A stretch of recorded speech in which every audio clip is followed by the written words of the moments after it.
Bonsoir à toutes et à tous. Bienvenue au nom de toute l'équipe de Malraux et aussi de la base. Je vous souhaite la bienvenue ce soir pour ce rendez-vous à penser fin du mois de mars. C'est l'occasion à la fois bien sûr de remercier Dominique Favario et toute son équipe pour l'organisation de ces rendez-vous à penser. Bien sûr aussi l'occasion de vous dire que dans ce tiers-lieu qui est aussi votre espace, vous avez la possibilité de découvrir d'autres rendez-vous à penser. Mardi prochain, on poursuit dans les thématiques avec un ciné-montagne et on parlera des glaciers, de la cordillère des Andes et de la fonte des glaciers. Donc on peut poursuivre aussi la réflexion dès la semaine prochaine. Et puis bien sûr l'occasion de vous remercier. Merci beaucoup d'être venu à Chambéry, d'avoir fait le chemin, le trajet en train pour nous rejoindre pour cette conférence. On donnera encore de l'écho à cette conférence après, c'est certain. Merci beaucoup. Vous signalez que le rendez-vous à penser est également transmis sur notre chaîne YouTube. Vous avez derrière vous un petit système de captation. Donc n'hésitez pas, après la conférence, vous pouvez également la partager et la revoir tout au long de l'année. Et le dernier remerciement, ce sera pour la librairie Garin, qui est toujours partenaire et qui sera présente aussi à la fin de la conférence pour une petite séance de dédicace, si vous êtes d'accord. Merci beaucoup. Je passe la parole à Dominique pour nos prochains rendez-vous. Oui, merci Emmanuel, merci de nous accueillir dans ce lieu toujours aussi sympathique. Comme on est effectivement dans les remerciements avant de passer au petit programme que vous avez derrière, d'abord merci Iliane d'avoir répondu spontanément à l'invitation. Sur un sujet qui est plus que d'actualité, vous avez 4 dates à noter sur l'adaptation au mois de mars. Vous avez la première, c'était le 10 mars, quand le gouvernement a sorti son plan. Alors ça s'appelle le PTAAC. Voilà, le PNAC, voilà, Plan national d'adaptation au changement climatique. Ensuite, dans la foulée, le 20 mars, 10 jours après, vous avez Météo France qui sort une grosse étude sur les conséquences d'un réchauffement à plus 4 degrés à l'échéance de 2100. Et puis vous avez 2 autres dates extrêmement importantes, c'est ce soir avec l'intervention d'Iliane, et puis demain soir à l'Université populaire d'Albertville avec notre ami Éric Rousseau qui nous fait l'amitié d'animer cette conférence ce soir et qui fait rebolote demain soir à Albertville. Alors Éric, c'est quelqu'un de remarquable, c'est quelqu'un qui a un réseau personnel aussi exceptionnel et c'est quelqu'un de discret, mais vous ne le savez peut-être pas, il est aussi président des universités populaires de France. Donc bravo Éric pour cet engagement. Voilà, donc ça ce sont pour les présentations. Donc en ce qui nous concerne, nous on continue notre petit bonhomme de chemin. D'abord là on travaille à fond, toute l'équipe travaille à fond sur la prochaine édition du Festival Livre en Marche qui aura lieu les 27 et 28 septembre sur la commune des Marches que vous connaissez, avec un programme qui s'annonce extrêmement intéressant et toujours en lien avec l'actualité et les enjeux sociétaux. On pourra bientôt vous révéler un certain nombre de choses, c'est un petit peu prématuré pour le moment. Et puis, on travaille quand même jusqu'à fin juin. Donc là, vous avez Iliane sur l'adaptation.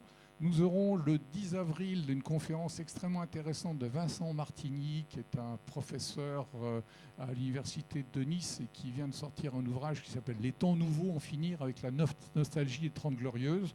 À titre indicatif, ce livre fait partie des 5 sélectionnés du prix du livre La Tribune. On change un petit peu de sujet. Le 13 mai, on a voulu essayer des choses un peu marginales par rapport à ce qu'on fait d'habitude, avec Anne-Sophie Moreau, qui est philosophe et journaliste et cofondatrice de Philonomis, sur fermentation. C'est-à-dire cette attirance pour le moisi, c'est pas très sympathique, mais le moisi, c'est le compost, c'est le kéfir, tous les champignons, c'est tout ça. Voilà. C'est cette attirance vers cette régénérescence naturelle. J'espère qu'on aura du monde parce que là, on ne sait pas trop à qui on s'adresse en fait. D'habitude, on parle de politique, on parle d'économie, on parle d'environnement, mais là, on est un petit peu ailleurs. Donc, on va voir ce qui se passe. Ensuite, ça va se passer en Haute-Savoie. Donc, dans le cadre de notre partenariat avec le Crédit Agricole des Savoies, nous recevons Frédéric Ancel sur un ouvrage qui est particulièrement d'actualité, puisque son titre, c'est « La guerre mondiale n'aura pas lieu ». Or, vous lisez la presse comme nous, vous écoutez les radios, vous regardez les télés, ces tensions internationales sont quand même n'ont jamais été aussi exacerbées qu'elles le sont aujourd'hui. Je lisais encore, je crois, ce matin, que le patron d'Airbus expliquait que ça risquait d'arriver beaucoup plus vite qu'on ne pense, parce que les Russes ne vont pas attendre que l'Europe ait le temps de s'organiser. Bon, je suis désolé, c'est pas très sympathique, hein. Alors, en principe, c'est sur invitation. Frédéric Ancel, quand on fait les choses avec le Crédit Agricole des Savoies, mais on a souvent des places qu'on réserve à nos fidèles. Et puis, on terminera avec un sujet aussi particulièrement d'actualité, c'est le sujet de l'alimentation et de l'agriculture, avec Karine Jacquemart. Karine Jacquemart est la directrice générale de Foodwatch France et qui vient de sortir un ouvrage qui s'appelle « Les dangers de notre alimentation ». Ça se passera ici et c'est comme ça que nous terminerons le premier semestre de cette année, avant bien évidemment de se préparer et de réserver les 27 et 28 septembre pour le festival Grand Marche. Voilà, j'étais un petit peu long. Merci à tous et puis je vous souhaite une excellente soirée.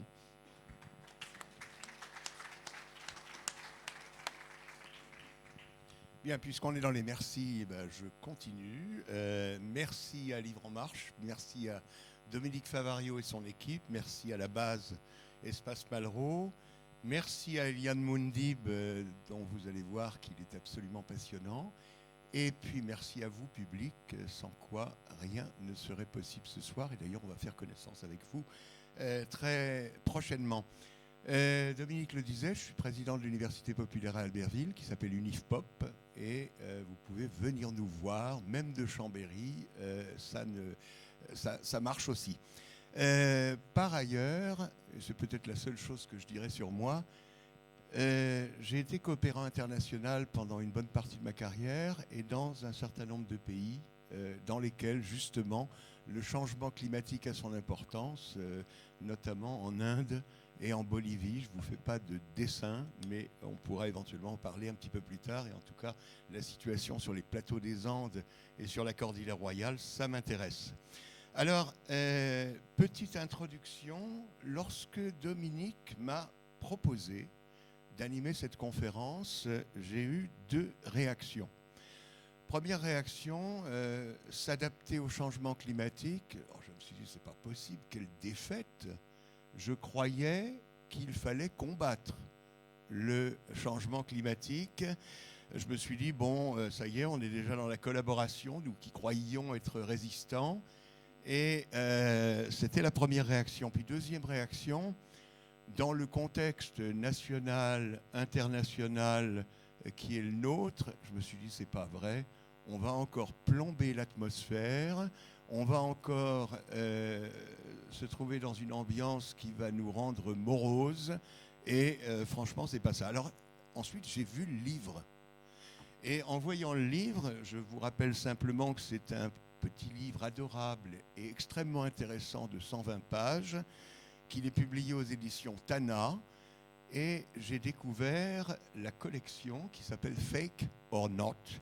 Et justement, j'ai lu le livre et je me suis dit, j'ai totalement tort. D'abord, effectivement, ça n'est pas de quoi plomber l'atmosphère, puisque c'est une invitation à l'intelligence, une invitation à de nouvelles solidarités, peut-être, une invitation à agir personnellement, peut-être professionnellement, peut-être collectivement, peut-être politiquement.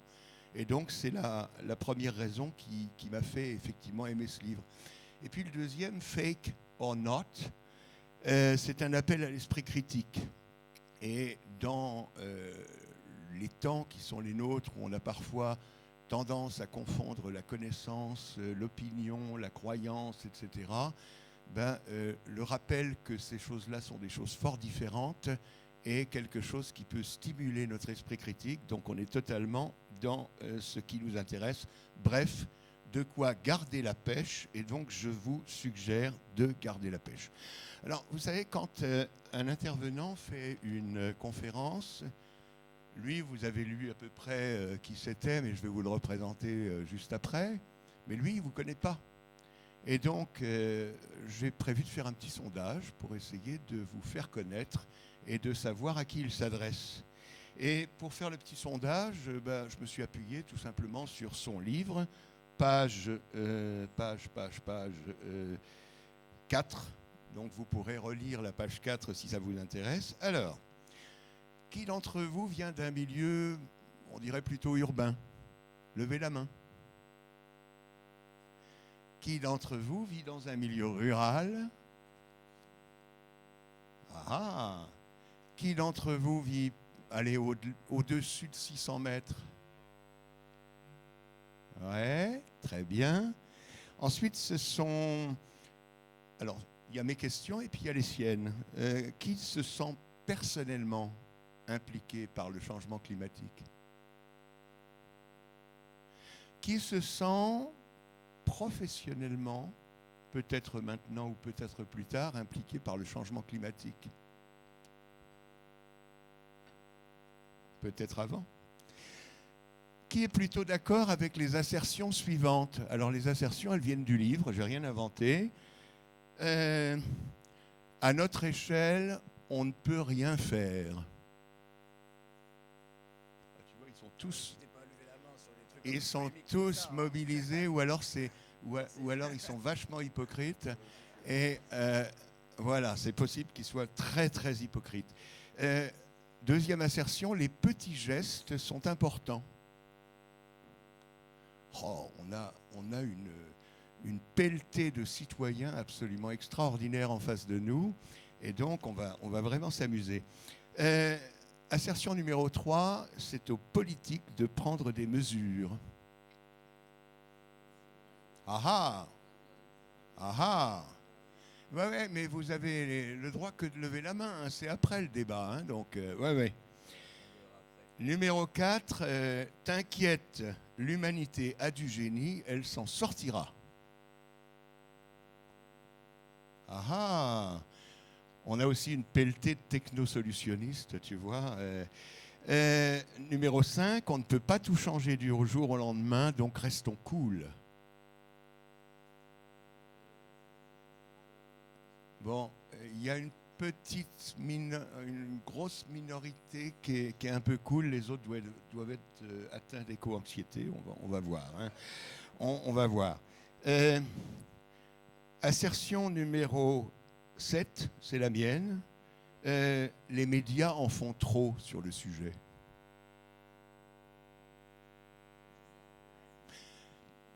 Assertion suivante, les médias n'en font pas assez sur le sujet. Et dernière assertion qui est également la mienne et qui est à compléter, tout ça c'est la faute à... Et là, qu'est-ce que vous mettez derrière? C'est la faute à... Bon, vous gardez ça pour la suite et puis on vous mettra les petits papiers pour que vous nous disiez à qui la faute, mais Iliane va très probablement aborder tout cela avec nous. Alors, Iliane... Je pensais à la parole, je suis jeune, il est vrai, mais aux âmes bien nées, la valeur n'attend point le nombre des années, parce qu'il n'est pas bien vieux, hein, il n'est pas bien vieux, mais vous avez devant vous quelqu'un qui est ingénieur en résilience climatique. On verra si vous découvrez ce que c'est ou si vous le savez déjà. Il est diplômé de l'École centrale de Lyon et aussi de l'Imperial College, dont j'ai oublié de te demander où c'était. C'est à Londres. Voilà. L'Imperial College, où il a fait un master en physique. Il est également membre du conseil scientifique de l'Institut Rousseau, dont il nous dira peut-être ce que c'est. Et il est consultant, conférencier et formateur indépendant sur l'adaptation aux risques climatiques. Alors, le déroulement de ce soir classique, environ 50 minutes ou un tout petit peu plus pour Iliane, pour qu'il expose le contenu de son livre et de sa pensée. Un court dialogue, si nécessaire, de lui avec moi pour amorcer la pompe. Et ensuite, c'est vous qui faites le job, c'est-à-dire moment d'échange et de débat. Et puis, il y aura une dédicace de livre avec la librairie Garin ensuite. Le tout, on va dire, dans un petit peu moins de 2 heures au total. Donc, restez avec nous, c'est intéressant. Merci Iliane, à toi. Merci Eric, merci à toutes les personnes qui ont participé à l'organisation de cette réunion, au moins dans les invitations ou dans les façons logistiques. Moi, je suis ravi d'intervenir ici. Je reviens en Savoie pour du coup parler de ces enjeux-là, des enjeux qui vous touchent tout particulièrement. Les territoires de montagne sont les premiers. Et peut-être que je peux commencer, avant de te rendre la parole, à une introduction de pourquoi j'ai écrit ce livre-là. J'ai écrit ce livre-là, je l'ai entamé il y a 1 an d'écriture. Il est sorti du coup en novembre dernier. Et je l'ai écrit parce que moi, dans mon activité professionnelle, je faisais des analyses de risque climat pour des entreprises ou des territoires. Donc moi, mon histoire, c'est qu'en fait, je suis de banlieue parisienne. Moi, je suis fils de prof, les deux dans le public. Et donc, vu que j'avais des parents profs, ils m'ont appris comment réussir à l'école. J'avais les hacks. Donc j'ai fait une classe préparatoire et j'ai fait les 2 écoles que Eric a mentionnées, c'est-à-dire l'école centrale de Lyon et l'Imperial College à Londres. Moi, j'étais passionné de physique et du coup, j'étais parti pour faire une thèse en physique de l'infiniment petit, dans des théories quantiques des champs, ce genre de choses.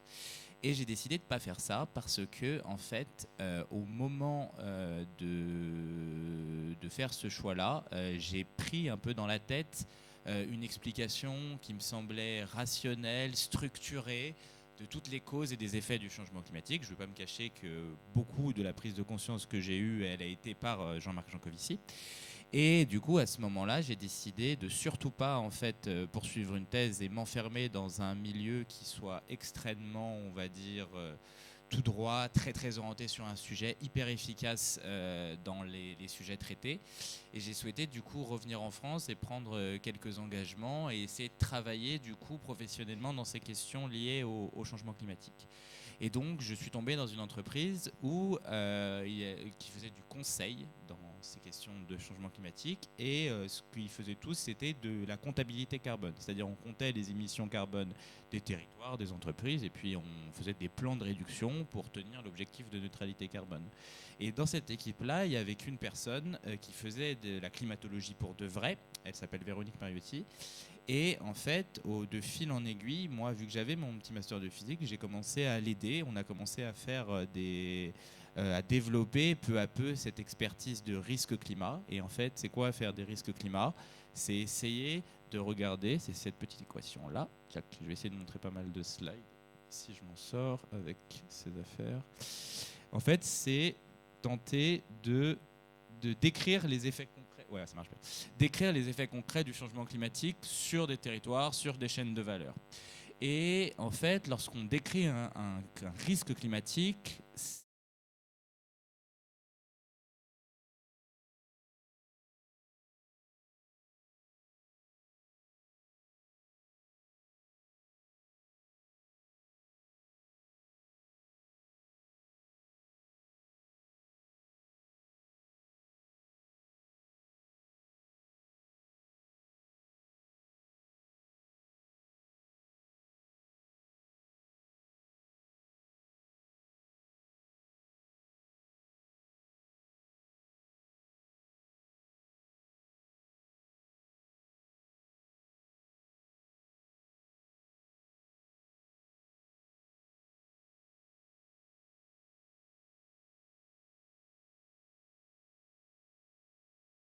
à quel point mon territoire va augmenter de température lorsqu'il y a une vague de chaleur. Est-ce que ma ville, elle est remplie de béton et donc pouf, lorsqu'il y a une vague de chaleur, on a allumé un radiateur en été et qui chauffe d'autant plus qu'il fait chaud.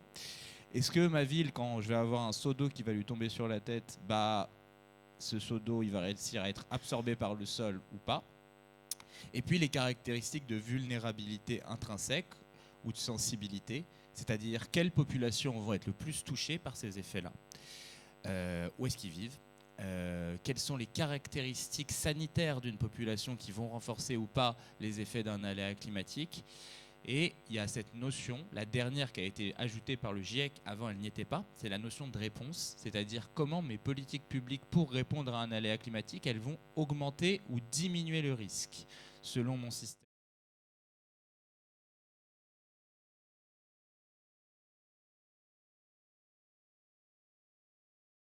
partout dans nos sociétés, en fait, elle est systémique. Et cette caractéristique de la maladaptation systémique, qu'on peut voir par exemple avec les méga-bassines, avec les canons à neige, avec la transformation progressive de nos forêts en champs d'arbres, c'est l'une des raisons fondamentales de pourquoi j'ai voulu écrire ce livre. Parce que je souhaitais qu'on sortisse cette expertise que j'acquirais peu à peu de l'espace professionnel pour la rentrer dans le débat public. Parce que comme tu le disais, Eric, l'adaptation, elle est prise entre deux feux. C'est un sale mot pour plein de gens, l'adaptation. Pourquoi c'est un sale mot? Parce que ça veut dire fondamentalement à renoncer à l'atténuation du changement climatique. Je refais la petite dichotomie quand même parce que c'est pas évident pour tout le monde et il y a beaucoup de confusion là-dessus. L'adaptation, c'est traiter les conséquences du changement climatique. Pour traiter les conséquences du changement climatique, je dois analyser un certain nombre d'aléas climatiques. Et l'atténuation du changement climatique, c'est en réduire les causes. L'atténuation, c'est beaucoup plus simple que l'adaptation. L'atténuation, c'est réduire les émissions de gaz à effet de serre d'un ménage, d'une entreprise, d'un territoire, d'un pays pour atteindre la neutralité carbone. Et il y avait toujours ces deux choses-là. Il y avait cette opposition. Si on parle d'adaptation, en fait, on a déjà abdiqué sur l'atténuation. Et de l'autre côté, il y a quand même un autre discours complètement opposé qui est en train de coloniser un peu l'espace public, qui est de toute façon... ouais, 4 degrés, c'est chaud, mais on va s'adapter, il n'y a pas de problème. Il y a ce double discours-là, qui est un peu aussi un abandon de l'atténuation ou une relativisation des effets. Or, les deux positions sont fausses. En tout cas, sont mauvaises, à mon avis et à mon sens. Parce que le problème du changement climatique, c'est qu'il a une caractéristique d'irréversibilité. Demain matin, j'arrête mes émissions de gaz à effet de serre. Demain matin, je reste à 1,7 degré en France et à 2 degrés déjà presque dans les territoires de montagne. On les a déjà dépassés les 2 degrés dans les territoires de montagne. Par contre, je ne peux pas m'adapter à tout. Pourquoi je ne peux pas m'adapter à tout? Parce qu'en fait, il y a ces fameux points de bascule climatique qui, une fois qu'ils sont franchis, produisent un effet d'emballement. Et cet effet d'emballement-là, il provoque une incapacité à contrôler le changement climatique. Si on l'arrête maintenant, on peut encore le contrôler. Si on l'arrête trop tard, ça se trouve, la forêt amazonienne va devenir une savane et tout le carbone qu'elle a repart dans l'atmosphère. Ça se trouve, le permafrost va commencer à craquer et tout le méthane va en sortir, etc. Et donc, quand on parle et quand on écrit sur le plan national d'adaptation au changement climatique et sur les rapports de Météo France, il y a combien de mots? 2 mots. 3 mots. Vivre à 4 degrés, sans point d'interrogation, sans point d'exclamation, moi, ça me fout en rage. Parce qu'il n'y a aucun moyen, aucune étude scientifique qui nous dit que le changement climatique, même si on atteint la neutralité carbone, il s'arrêtera magiquement à 3 degrés dans le monde et à 4 degrés en France. Parce que tous les points de bascule climatique sont situés autour de ces 2 degrés-là. Et donc, on est pris entre deux feux. Ces deux feux-là, c'est traiter fondamentalement l'irréversibilité climatique, se placer dans des scénarios de prospective où on peut répondre à des risques, que l'on peut anticiper. Anticiper, c'est vraiment un mot hyper important. Vous voyez, dans les politiques publiques, on n'anticipe quand même pas grand-chose, en tout cas sur les grandes orientations géophysiques qui est en train de prendre notre monde. Et de l'autre côté, cette question de l'atténuation qui reste absolument fondamentale pour ne pas perdre le contrôle du système climatique et pour être en capacité de s'adapter. L'atténuation est la condition de l'adaptation. Tu peux continuer. Mais tu préfères qu'on fasse comme ça, ce qui est tout à fait possible. Alors, on attaque de cette façon-là, et puis tu continueras ton propos ensuite sur d'autres éléments du livre. Alors, moi, je suis un agent immobilier en 2050, et je voudrais te demander, au vu de tout ce que tu racontes dans le livre sur le changement climatique, finalement, où est-ce que je peux habiter, éventuellement ? Et où est-ce que peut-être je ne devrais pas habiter, étant donné ce que tu as constaté? C'est une dure question. Je suis très mauvais en agent immobilier.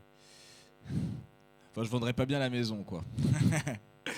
Donc, effectivement, la question du changement climatique, en fait, elle souffre d'abord de bien définir ce qui se passe. Donc, comme je vous l'ai dit, le changement climatique, c'est l'éléphant au milieu de la pièce. L'éléphant au milieu de la pièce, c'est, ça se dit dans l'expression, elephant in the room. Donc, grosso modo, ça, vous avez des dirigeants, les politiques, etc. Et ils parlent de tout, sauf du truc qui est en train de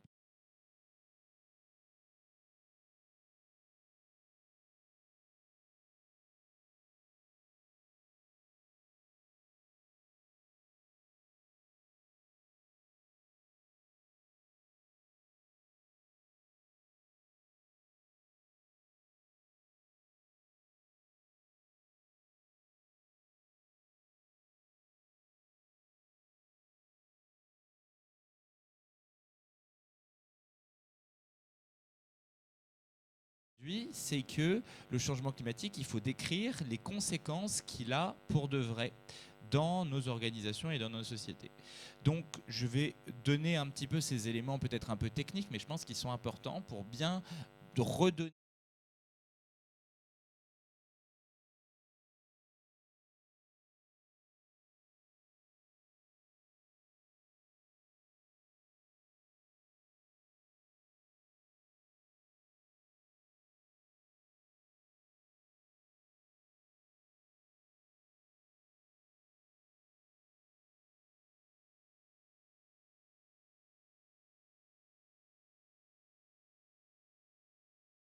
Ces bandes climatiques, c'est en fait le niveau d'élévation de température par rapport à l'ère pré-industrielle. Quand vous êtes en jaune, en France, vous êtes autour de 2 degrés. Quand vous êtes en orange, c'est les 4 degrés. Et quand vous êtes en rouge, rouge vif, vous êtes autour de 5-6 degrés de réchauffement. Et les 3 scénarios que vous voyez en fait sur cette figure, ils sont hyper importants parce que c'est les 3 scénarios de base sur lesquels on réfléchit dans le débat public. Il y en a plus, mais il faut les englober là-dedans. Le scénario en bas, tout en bas, c'est le scénario de forte baisse des émissions. C'est le scénario si on tient à l'accord de Paris. C'est-à-dire si on maintient le changement climatique sous les 2 degrés. On atteint la neutralité carbone autour de 2050-2070. Et en fait, ce qui se produit et ce qui est intéressant à voir dans cette figure-là, c'est qu'en 2022, fondamentalement, votre changement climatique, il reste jaune. Les barres restent jaunes. Ça veut dire quoi? Ça veut dire qu'en fait, c'est cette caractéristique d'irréversibilité-là. Ce qui est intéressant de regarder, c'est quand vous lisez les rapports du Haut Conseil pour le climat, le Haut Conseil pour le climat vous dit que, fondamentalement, en 2050, les conditions de température, d'humidité et de sécheresse de l'année 2022 seront la moyenne à 2050, si on tient le 2 degrés. D'accord ? Ça, vous vous rappelez de ce qui s'est passé en 2022 ? En 2022, c'était les incendies de Gironde, c'était plus d'eau dans beaucoup de communes en France, c'était beaucoup de productions agricoles qui ont dû s'arrêter, un régime catastrophe agricole qui s'est enclenché, plusieurs vagues de chaleur assez intenses dans les villes. Et donc, ça, c'est la moyenne qui nous attend dans le best case scénario. L'autre scénario qui est intéressant, c'est le scénario, on va prendre le forte émission d'abord. Le forte émission, c'est un scénario d'emballement climatique où, en fait, on aurait un climat qui s'emballe, soit parce que les États ne rendraient pas matériels les engagements qui sont pris, c'est bien entendu un scénario qui semble complètement lunaire, qui n'arrivera jamais. Même si, là-dessus, on pouvait quand même s'attendre que la première puissance mondiale nous fasse le coup tous les 4 ans de plus vouloir respecter ce qu'elle signe. Bref, et le scénario intermédiaire, c'est celui qui est le plus intéressant parce que c'est le scénario de la France 4 degrés. Pourquoi 4 degrés en France ? Pourquoi dans le plan national d'adaptation, on a pris ce seuil de 4 degrés ? Parce qu'en fait, on a regardé ce que disait l'ONU. Et selon tous les engagements pris par les États, si ces engagements se matérialisent, on est à 3 degrés de réchauffement au niveau mondial. Dans le cas où les points de bascule ne se déclenchent pas, mais gardons ce diagnostic-là. C'est-à-dire que si tous les États rendent matériel leurs engagements, c'est-à-dire s'il n'y a pas de retour en arrière et qu'ils font les investissements pour le faire, on est à 3 degrés au niveau mondial. Et 3 degrés au niveau mondial, c'est 4 degrés en France. Et du coup, pourquoi ? Parce que la France et l'Europe se réchauffent plus vite que la moyenne mondiale. Parce que lorsque vous avez le chiffre de 3 degrés, c'est un chiffre moyenné sur l'intégralité de la planète. Or, la planète, c'est 70% d'océan. Et quand un rayon lumineux, un rayon solaire, il arrive par le haut et qu'il va chauffer, soit il peut chauffer l'air, soit il peut utiliser une partie de son énergie pour évaporer ou évapotranspirer l'eau. C'est ce qui se passe en fait lorsque vous sortez de la douche. Pourquoi vous avez froid ? Parce qu'une partie de l'énergie thermique ne sert plus à chauffer votre peau, elle sert à évaporer les gouttes d'eau que vous avez sur le corps. Et donc quand un rayon solaire ou qu'une énergie thermique va taper une zone où il n'y a pas d'eau, elle va réchauffer plus que si elle va taper une zone où il y a de l'eau, parce qu'il y a une partie de cette énergie-là qui va servir à évaporer l'eau. Et donc en fait, on a déjà les continents qui se réchauffent plus vite que les océans. Ensuite, on a un deuxième élément, c'est que plus vous êtes sur des territoires qui sont secs, plus vous avez du coup une augmentation de température qui est importante.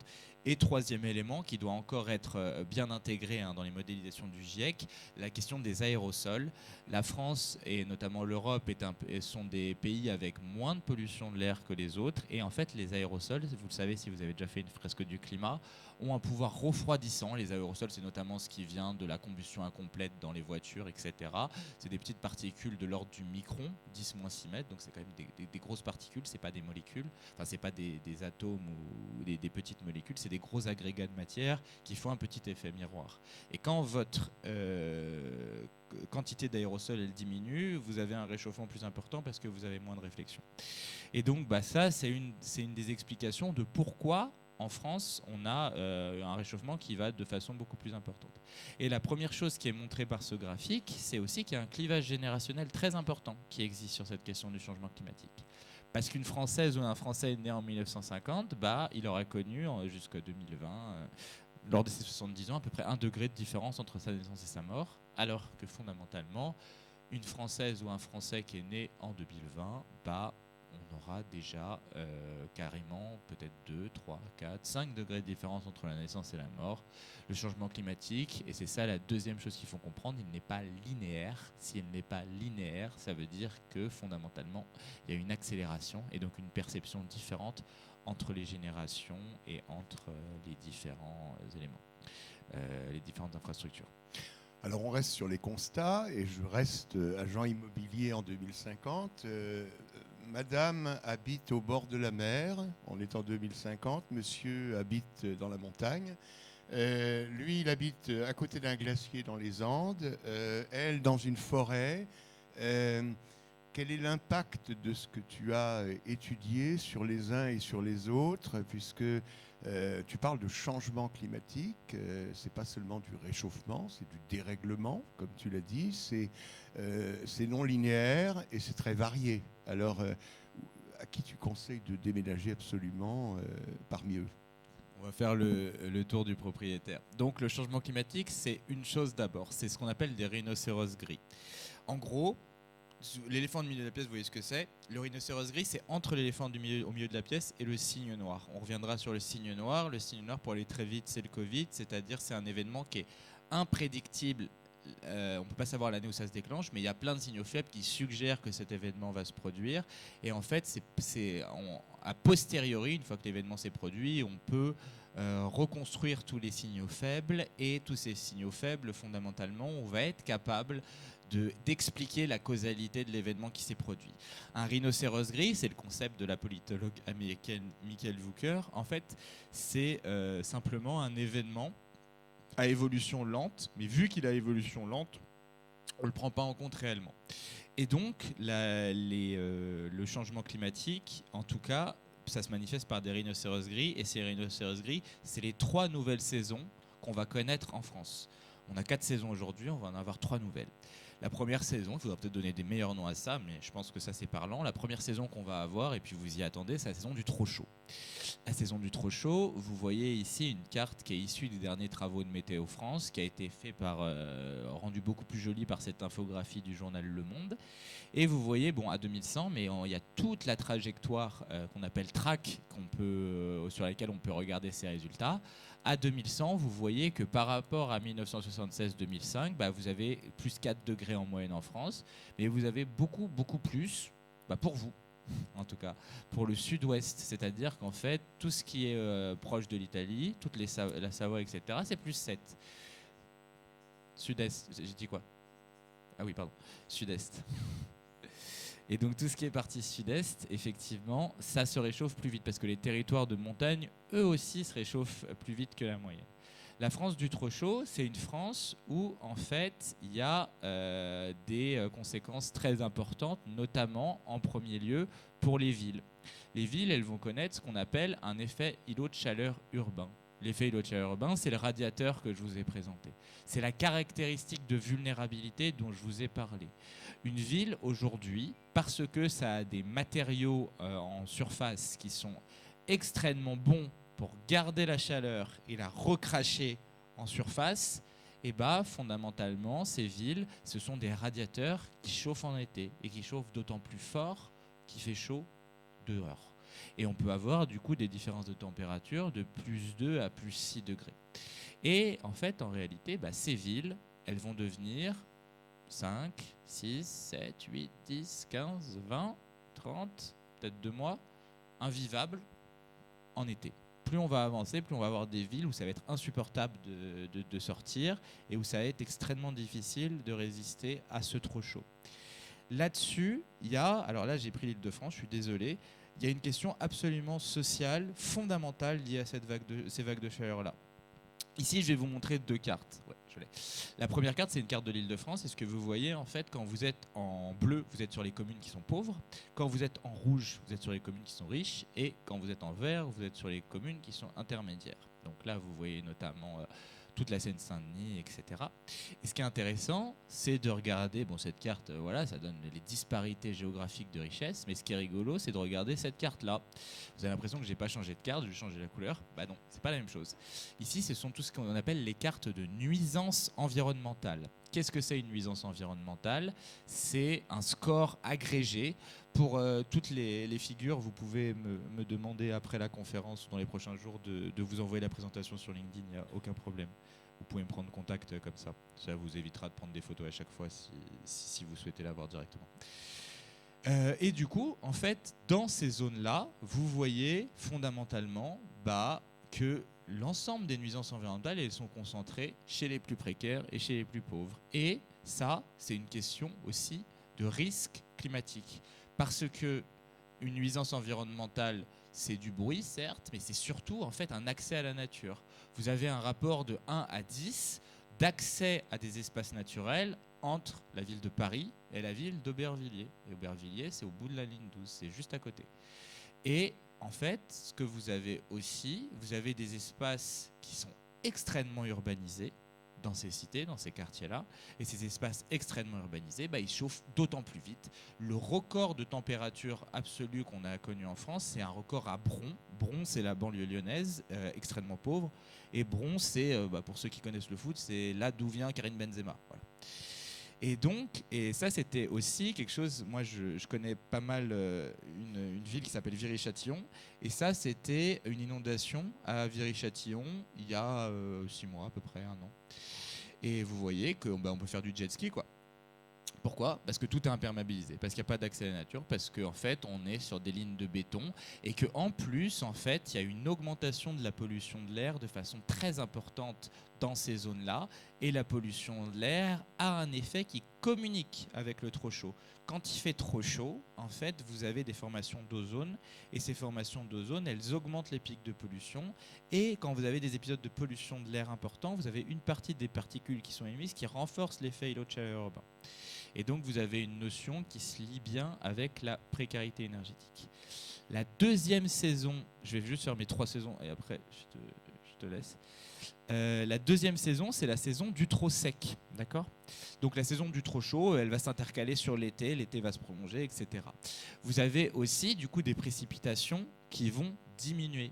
D'accord ? Ces précipitations qui vont diminuer en moyenne, vous voyez par exemple le cumul des précipitations en été avec cette fois un sud-ouest qui est vachement impacté par le trop sec, lui. C'est-à-dire que fondamentalement, les Pyrénées-Orientales, tout ce qui est connecté à l'Espagne est en voie de désertification. Et ça, c'est quelque chose de très important, et ça me permet d'introduire quelque chose que j'aimerais souligner, qui est déjà un peu souligné, qui se sent encore plus. Mais en fait, le cycle de l'eau qu'on nous a appris à l'école, il est faux. Et c'est pas possible du coup de comprendre en fait ce qui se passe sur le cycle de l'eau par le changement climatique sans réhabiliter la connaissance qu'on a de ce cycle de l'eau. Ce qu'on vous a appris à l'école, c'est que vous avez de la surface water, donc de l'eau bleue, qui s'évapore. Ça fait des nuages. Les nuages, ils se condensent, il pleut. Et cette pluie, soit elle est stockée par la glace, forme de cryosphère, soit directement elle va ruisseler et revenir dans l'eau bleue, et quelquefois s'infiltrer avec de la groundwater, donc l'eau des nappes phréatiques. Ça, c'est faux. Parce qu'en fait, ça, c'est 1/3 des précipitations que vous observez. La réalité, c'est qu'il y a un deuxième phénomène qui génère des précipitations, qui s'appelle l'évapotranspiration. Et en fait, ce qu'il faut comprendre, ce sont les forêts, ce sont les végétaux qui créent la pluie.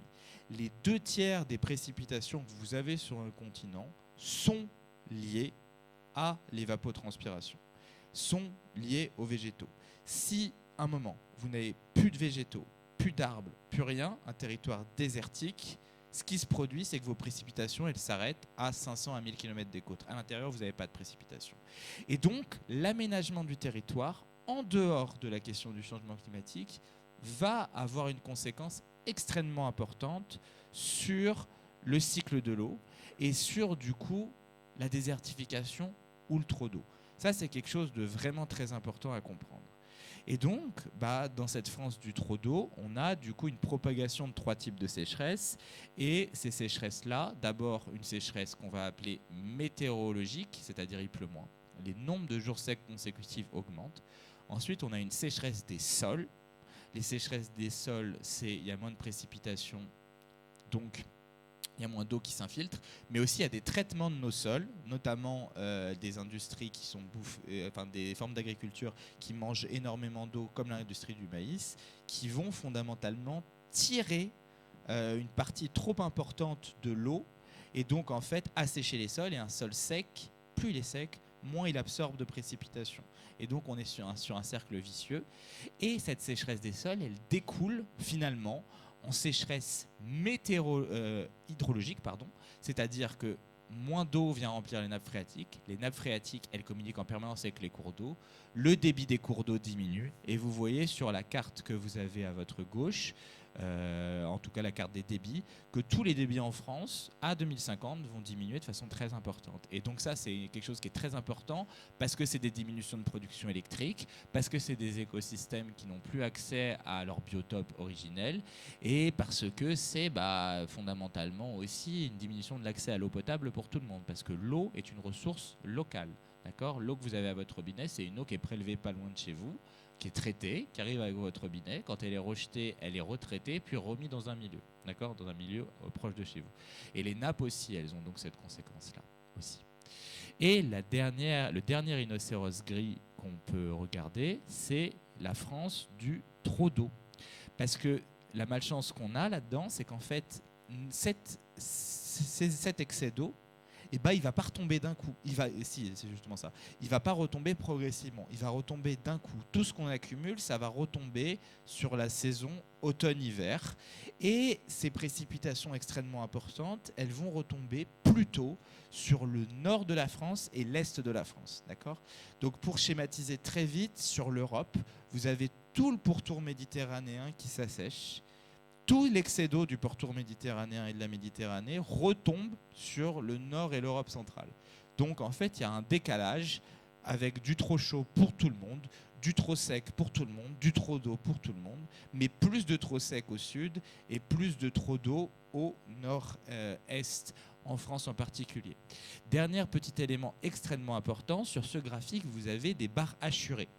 Il y a beaucoup d'incertitudes sur les précipitations parce qu'en 2025, on n'a pas en physique de modèle théorique, je vais très vite, satisfaisant pour les nuages. C'est de la physique c'est de la physique compliquée. Et donc en fait, quand on vous présente ces résultats, c'est la moyenne de 17 modèles climatiques. Et certains de ces modèles climatiques qui sont valables, ils vont vous donner un signe inverse. Ils vont vous dire, là, il y a moins de précipitations, il y a plus de précipitations et d'autres, il y en a moins. Et donc, quand on fait la moyenne d'un modèle qui assèche et d'un modèle qui humidifie, fondamentalement, ça n'a pas beaucoup de sens physique, malheureusement. Ça va soit assécher, soit s'humidifier. Ça ne va pas être entre les deux. Et malheureusement, pour reconstruire une partie de ces résultats, on est obligé de faire ça.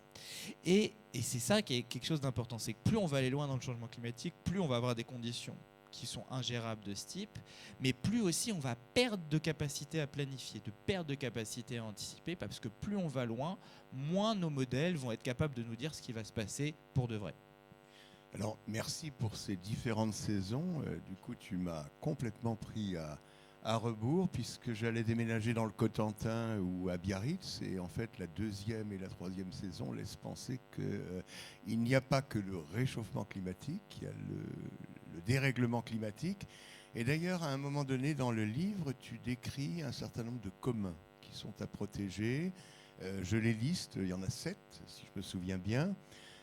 Air respirable, une terre qui soit hors d'eau, de l'eau douce potable pour tous, un sol nourricier, des végétaux pour un captage de CO2, qualité de vie, et entraide locale, nationale, internationale. Pourquoi est-ce que tu as repéré ces communs-là et que devons-nous faire pour nous les rendre communs et les protéger ensemble ? Oui, ça c'est vrai. Donc en fait l'idée, c'est si on regarde tous ces éléments, je vais quand même faire j'ai pas fait les territoires de montagne, donc je vais les faire quand même aussi. Les territoires de montagne, ils ont il y a 2 territoires en France, pour finir sur la question immobilière, qui ont des problèmes beaucoup plus importants que les autres et qui les cumulent. C'est les territoires de montagne et les territoires littoraux. Pourquoi les territoires de montagne ? Parce que les territoires de montagne, le changement climatique va plus vite pour eux que pour le reste, dans le sens où en fait on a plus 2 degrés en moyenne depuis 1950 déjà, plus 2,6 en printemps, une diminution déjà très importante de la quantité d'eau et de la quantité d'enneigement, d'accord ? Et donc des risques d'incendie qui se développent et qui apparaissent sur ces territoires-là. Des disparitions des glaciers aussi. Et en fait, le gros problème de ces territoires, c'est leur dépendance à une seule activité économique, l'activité du ski, en particulier l'activité du tourisme. Et en fait, c'est une façon de comprendre cette maladaptation systémique et cette notion de commun. Qu'est-ce qui se produit ?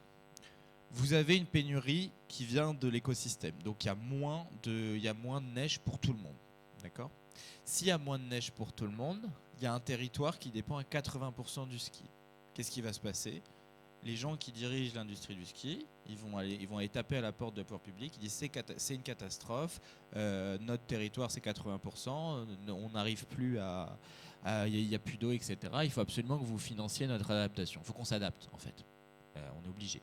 Et donc, catastrophe, vu qu'il y a une hyper-dépendance de ces territoires à l'industrie du ski, et le visiteur du soir, il gagne en général. Et donc, on leur paye sous fonds publics des formes de maladaptation systémique, c'est-à-dire des canons à neige. Et ça, c'est quelque chose de fondamental à comprendre dans l'adaptation au changement climatique que moi, je vois très peu dans l'espace public. C'est que dans une situation où on ne planifie pas de réponse qui soit rationnelle par rapport à ces enjeux, et si on planifie rien, c'est les plus gros acteurs qui vont pouvoir se payer leur adaptation. Et en général, c'est les fonds publics qui vont les financer. D'accord ? Et du coup, ça, c'est un phénomène qui marche sur le modèle du dilemme du prisonnier. C'est-à-dire que la pénurie, quand elle arrive, si on avait une coopération autour du partage des communs, la pénurie serait moins compliquée et on pourrait réorganiser. Sauf que ce n'est pas ce qui se produit. Ce qui se produit, c'est qu'en fait, par défaut, certains acteurs sont suffisamment puissants pour, au moment de la pénurie, accaparer une partie de la ressource pour eux. Et du coup laisser les autres, c'est-à-dire les usagers simples de l'eau, mais aussi les vivants, les écosystèmes qui ont besoin de cette ressource en eau, en difficulté parce qu'abandonnés. Et ça, c'est toute la trajectoire de l'adaptation qui est en cours. Ça, c'est l'adaptation 4 degrés aujourd'hui. Ça, c'est l'adaptation des pouvoirs publics. Ça, c'est l'adaptation, en fait, où on n'a pas de moyens qui sont donnés. C'est l'adaptation dans l'austérité budgétaire qu'on connaît. Parce qu'en fait, tous les chantiers de l'adaptation que je vais décrire juste après, en fait, ils nécessitent beaucoup de moyens, en fait. Et quand on lit le plan national d'adaptation au changement climatique, moi, je vais être assez concret. Le rapport, il est bien. Il y a 57 mesures. Les 57 mesures, elles sont pertinentes, toutes. C'est intéressant. À part, il y en a une avec l'IA où je ne sais pas ce qu'ils ont voulu faire. Mais c'est des travaux intéressants. Sauf qu'il n'y a pas de moyens financiers derrière. Donc, s'il n'y a pas de moyens financiers derrière, ça va faire de la communication où ça va être remis à des années-lumière pour les changements structurels. Et en fait, ça va être comme ce qu'ils avaient fait avec les méga-bassines, c'est-à-dire ça va être des deals. C'est-à-dire, je vous donne votre méga-bassine, mais vous bifurquez vers un usage plus raisonnable de l'eau, à un horizon X et moins de pesticides, etc., comme sur le plan eau. Sauf que c'est pas comme ça que ça marche. Il faut qu'il y ait une planification, une bifurcation par le haut. Parce que quand vous prenez ma petite équation du risque, si vous prenez le système station de ski, elles se sont adaptées en fait en termes de réponse en finançant des canons à neige. Elles ont diminué leur risque. Sauf qu'en fait, si on élargit à court terme, à moyen terme, non. Mais si on élargit du coup au système montagne, au système territoire de montagne, ça voit, en fait, vous avez augmenté votre risque par la réponse. Et voilà en quoi, et voilà là on commence à toucher pourquoi l'adaptation au changement climatique, elle touche à la notion des communs.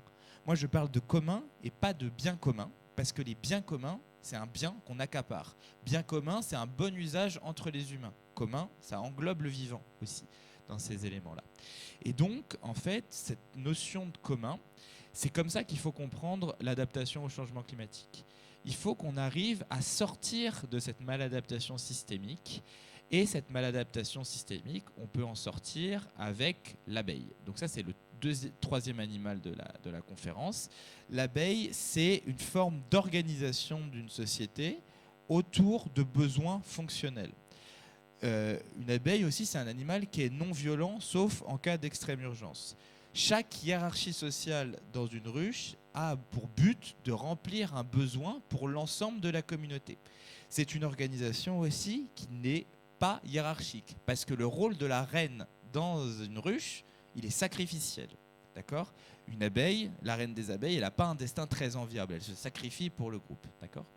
Et en fait, ce qu'il faut qu'on arrive à faire, du coup, c'est organiser un paradigme qui est très très puissant, notamment c'est celui du biologiste Olivier Hamann, qui est le paradigme de la robustesse. Voilà.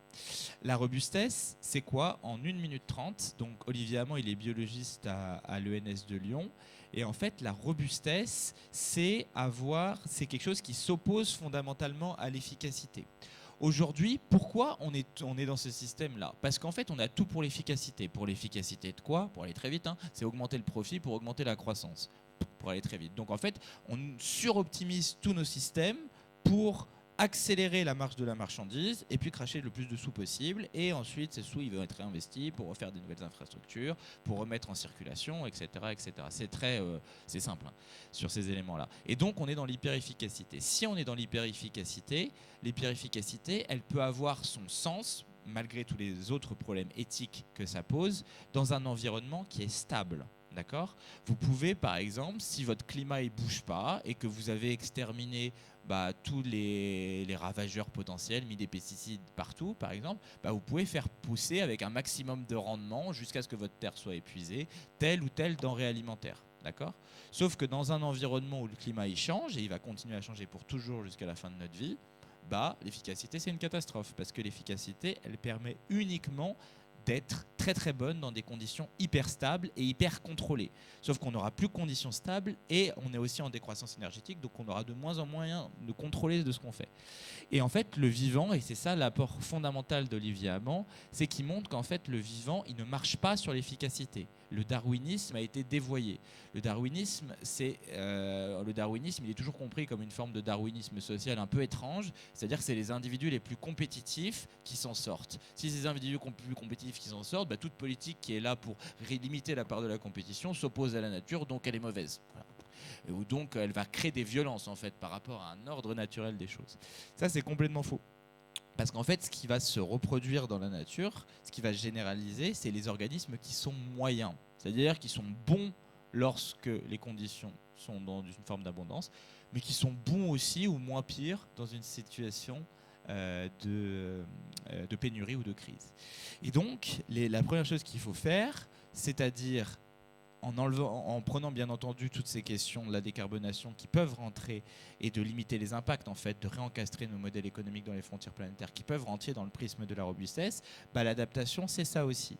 Un des premiers chantiers fondamentaux qu'on va devoir mener, c'est désartificialiser nos villes et inclure des trams bleues, des trams vertes. Pourquoi les trams bleus et les trams vertes ? Parce que quand vous avez, c'est encore moi sous la douche, c'est-à-dire quand vous êtes capable de faire transpirer vos villes ou que vous rendez vos villes comme des éponges avec des sols perméables, vous pouvez gérer beaucoup plus facilement le trop chaud et le trop d'eau. En fait, vous avez créé une sortie d'eau, d'accord, dans votre maison, et vous avez éteint le radiateur en été. Voilà ce que vous avez fait.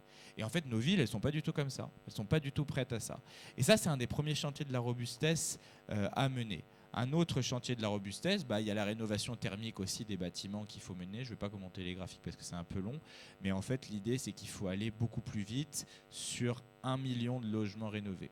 Et l'autre chantier fondamental, plutôt le chantier de réponse au trop sec, c'est celui qui nous vient des travaux de Charlène Descolonges et de l'Association pour une hydrologie régénérative. C'est de créer une forme d'agriculture qui vise à réhydrater les sols, à répartir l'eau correctement. En fait, ce qu'on va faire, c'est qu'on va prendre avantage de la topographie agricole pour fondamentalement placer un certain nombre de retenues collinaires, un certain nombre de baissières, retenues collinaires avec sol désimperméabilisé, c'est très important. Et en fait, ça va dire que quand vous avez un excès d'eau, au lieu que l'eau elle dévale la pente, elle s'accumule un peu partout et on réhydrate progressivement les sols. Et ce qui est bien avec l'hydrologie régénérative, c'est que ça récupère tous les autres concepts qu'on connaissait et dont on parle déjà un peu plus, la permaculture, mais aussi la doublette agroécologie, agroforesterie. L'hydrologie régénérative, c'est une agriculture, comme le disait Michel Griffon à l'époque, écologiquement intensive.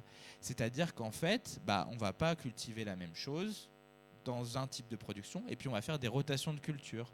Parce que du coup, avoir des productions diversifiées, c'est des minéraux diversifiés dans la parcelle agricole. Si vous produisez toujours la même chose, fondamentalement, vous allez pomper toujours les minéraux, donc vous aurez toujours des minéraux en pénurie et des minéraux en excès. Quand vous faites de la culture en jachère, quand vous limitez le tassement, quand vous avez des rotations de culture en y mettant des légumineuses et des choses comme ça, fondamentalement, c'est très facile.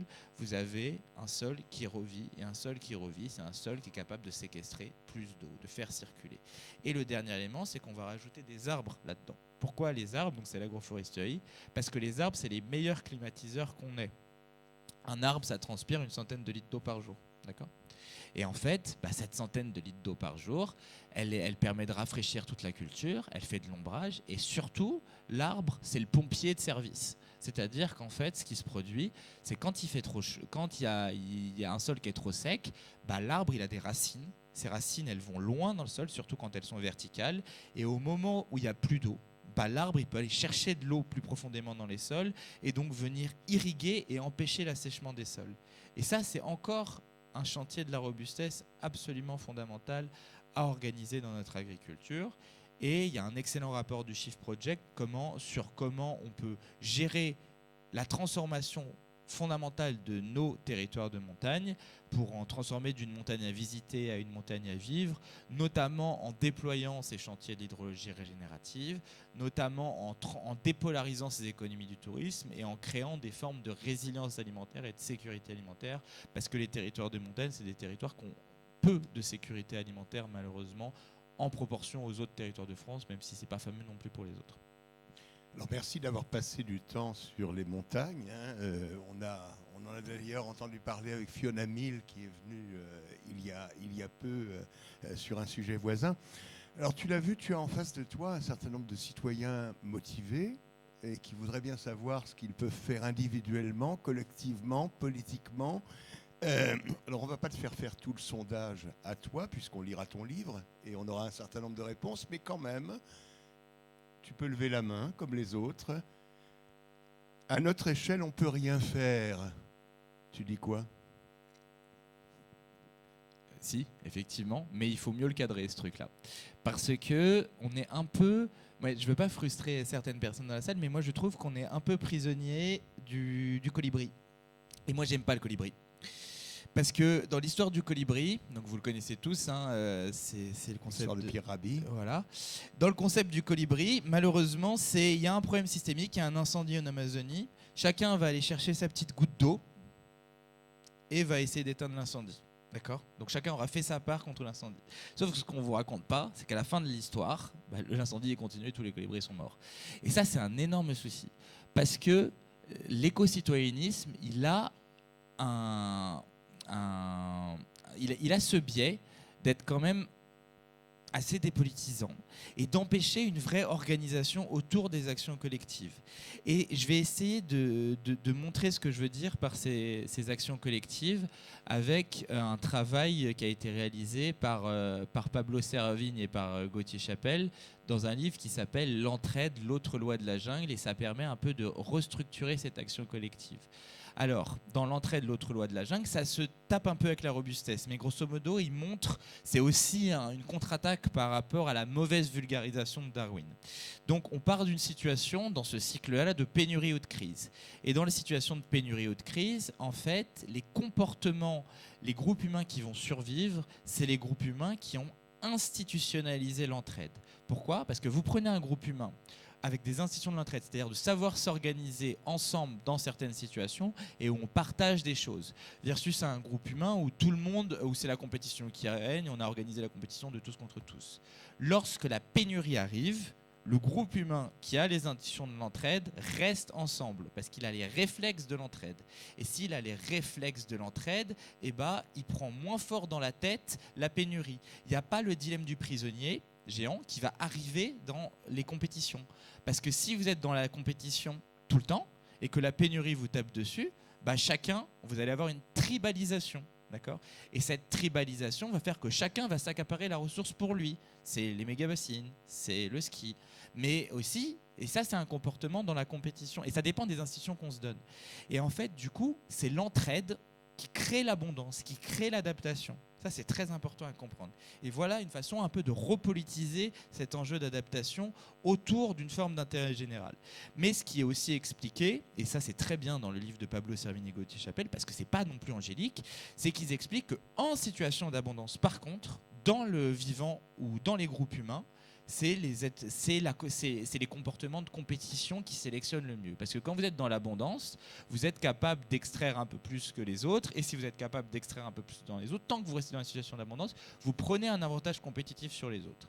Donc, et ça c'est extrêmement cool à comprendre, c'est que très simplement, dans une situation d'abondance, c'est la compétition qui domine, donc l'efficacité. Et dans la pénurie, c'est les comportements d'entraide. Et ça, c'est hyper puissant parce que ça nous permet de comprendre nos sociétés comme un balancier entre des institutions de l'entraide et de la compétition. La principale institution de l'entraide qu'on a, et c'est pour ça qu'aussi on est beaucoup renvoyé tout le temps à cet éco-citoyennisme, et quand on sort de l'éco-citoyennisme, on ne voit pas ce qu'on peut faire. Parce que en fait, c'est ça, on ne voit pas comment l'action collective, on peut l'organiser pour de vrai, etc. Parce qu'on n'arrive pas à voir nos déjà-là de l'entraide. On voit nos déjà-là de la compétition. Et le principal déjà-là de l'entraide qu'on a, c'est une histoire hyper inspirante, c'est la sécurité sociale. La sécurité sociale, c'est un tiers du PIB marchand, voire plus. La sécurité sociale, elle naît dans des conditions incroyable. Elle naît suite à l'effondrement complet de la Deuxième Guerre mondiale et elle ne naît pas par le génie d'un homme, elle ne naît pas par le génie d'Ambroise Croizat, ni le génie du général de Gaulle, encore moins le génie du général de Gaulle, ni Pierre Laroque, le fonctionnaire qui a créé la sécurité sociale. Il naît de ce qui existait déjà dans le monde du travail. Qu'est-ce qui se passait ? C'est qu'en fait, avant 1945, il y avait déjà des organisations de travailleuses et de travailleurs qui avait une caisse et tu venais à ta caisse et tu donnais une partie de ton salaire. Ton salaire, ça c'était dans une caisse commune et ensuite cette caisse-là, elle servait à payer ta retraite, elle servait à payer tes cotisations maladie, elle servait à payer ton chômage et donc tu avais une forme de solidarité corporatiste qui s'était organisée, qui s'était expérimentée. Et ce qui est absolument formidable dans l'histoire de la sécurité sociale ou dans l'histoire de la sociale, voilà, c'est qu'au moment de 1945, ce système se généralise sous la forme d'un service public non étatique, pas géré par l'État. Ça, on a complètement oublié dans cette mémoire-là. Pas géré par l'État, ça veut dire quoi ? Ça veut dire que en 1945, c'est les représentants des assurés qui vont gérer la sécurité sociale. Les représentants des assurés, en 1945, c'est 3/4 des représentants du personnel, des représentants des salariés, des représentants des travailleuses et des travailleurs, et 1/4 des représentants du patronat. C'est ça la démocratie sociale. C'est ça que ça veut dire. Démocratie sociale, c'est un mot aujourd'hui qui est dans la tradition française bien sûr, mais qui a un peu, on ne voit pas très bien ce que ça veut dire. En gros, c'est l'État qui devrait aider les pauvres. C'est pas du tout ça la démocratie sociale. La démocratie sociale, c'est une partie d'auto-organisation instituée. Et ça a été un succès immense parce que c'est ce modèle de la sécurité sociale qui a reconstruit tout le système de santé français. C'est ce modèle-là qui peut nous inspirer parce que fondamentalement, on était dans une logique, on s'est dit collectivement, c'est un peu dépolitisant de dire comme ça, mais un peu, on s'est dit collectivement que la santé, ça devait sortir du marché, que c'était un commun en tant que tel. Et donc ce commun, on a décidé de l'organiser autrement que par la logique de l'offre et la demande. Donc on s'est dit, en fait, chacun a le droit à une santé. Ok, chacun a le droit à une santé convenable, donc comment on fait ? Chacun cotise selon ses moyens et reçoit selon ses besoins, point barre. Et on n'a pas besoin de l'État pour organiser ça. On organise par les travailleuses et les travailleurs. Après, la Sécu a été beaucoup dévoyée. Aujourd'hui, on est à 50% de représentation et il y a une partie de l'impôt qui finance, plus les cotisations sociales. Mais vous voyez la résilience et la robustesse de ce système-là par rapport notamment à nos voisins britanniques. Moi, j'ai beaucoup d'admiration. J'aime beaucoup le Royaume-Uni. Je suis très intéressé par leur histoire. Mais eux, ce qu'ils ont fait en 1945, c'est qu'ils ont fait le NHS, National Health System ou Services, je ne sais jamais. Et le NHS, c'était 100% sous contrôle d'État. Et du coup, à force de gouvernement type Tories et d'austérité budgétaire et de Thatcher, en fait, le truc est dans un état absolument lamentable. Notre sécurité sociale et notre système de santé, et tout, il n'est pas dans un état formidable non plus, mais ça tient beaucoup plus que le système britannique parce que justement il y a une auto-organisation. Et voilà la réponse que je voulais te donner du coup sur les actions individuelles. Alors passons justement aux autres actions, aux actions politiques. On a en face de nous un certain nombre de citoyens. Il y a peut-être des élus parmi vous, non? Il n'y a pas d'élus? Demain soir, tu auras un maire, plusieurs élus, peut-être même des conseillers régionaux. Alors prépare-toi. Qu'est-ce que, pour le coup, quel conseil donnerais-tu à des élus? Est-ce qu'il faut faire prendre la sauce justement pour organiser l'action collective et la solidarité autour de ces communs? Et il n'y a plus qu'à, mais comment on fait? On y arrive parce que là, on va voir justement que l'action individuelle, l'action collective, tout ça va se relier. Pourquoi ça va se relier? Parce qu'en fait, l'idée, donc on l'a vu, les 7 planifications, c'est ça. Donc on les a un peu initiées. Donc il faut qu'on intègre des trames vertes, il faut qu'on nature les cours d'eau, l'hydrologie régénérative. On pourrait aller longtemps sur l'artificialisation, etc. Mais l'idée, c'est qu'il faut qu'on crée le mycélium. D'accord, donc on fait la pub pour les champignons. Le mycélium, c'est en fait la phase, le vrai champignon. L'organe reproducteur du champignon, c'est le chapeau, d'accord. Mais en fait, du coup, ce qui est intéressant, c'est ce qui se passe sous terre. Et moi, par exemple, je suis professeur pour une plateforme qui s'appelle Sator, où je donne un cours sur l'adaptation au changement climatique. Et il y a un cours de Guillaume Lopez sur les champignons. Et les champignons, c'est incroyable, parce que les champignons, c'est ça qui fait le lien entre tout le vivant, entre toutes les initiatives, qui les fait vivre. Et pour moi, le mycélium, c'est le mycélium de l'entraide. Et comment on peut tisser ce mycélium de l'entraide? On peut prendre du coup l'exemple de cette sécurité sociale et puis l'étendre. Donc, notamment, il y a énormément d'initiatives en France qui se travaillent à institutionnaliser une sécurité sociale de l'alimentation. Comment ça marcherait? On aurait au niveau national, mais là on le construit à l'échelle locale, mais quand ça se généralisera, on aura chacun 100 € par mois et par personne sur une carte vitale de sécurité sociale d'alimentation ou sur votre carte vitale, ce qu'on appelle de la monnaie marquée.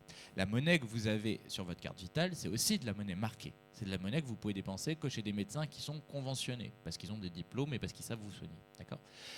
On pourrait faire la même chose. On pourrait avoir sur une carte vitale 100 € que vous pouvez dépenser que chez des productrices et des producteurs qui auraient accès à ce conventionnement par un mécanisme qu'on appelle de conventionnement, c'est-à-dire que vous auriez une caisse locale de sécurité sociale de l'alimentation, par exemple à Chambéry ou dans certaines zones de Chambéry, et en fait, ça serait un groupe où on aurait une rencontre entre citoyennes, citoyens. Faut dépasser la notion de citoyen parce qu'il y a aussi énormément de gens qui travaillent à notre prospérité nationale, mais qui ne sont pas citoyens-citoyennes, et donc qui sont exclus de toute revendication démocratique.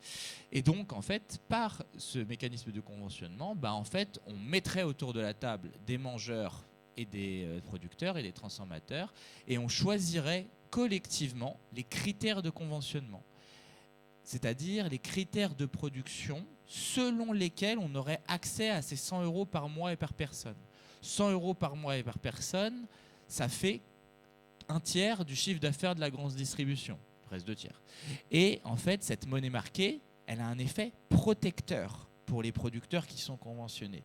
Parce que du coup, ils ont un débouché de marché directement. Ce débouché de marché, il est créé selon des critères démocratiques, selon un conventionnement démocratique.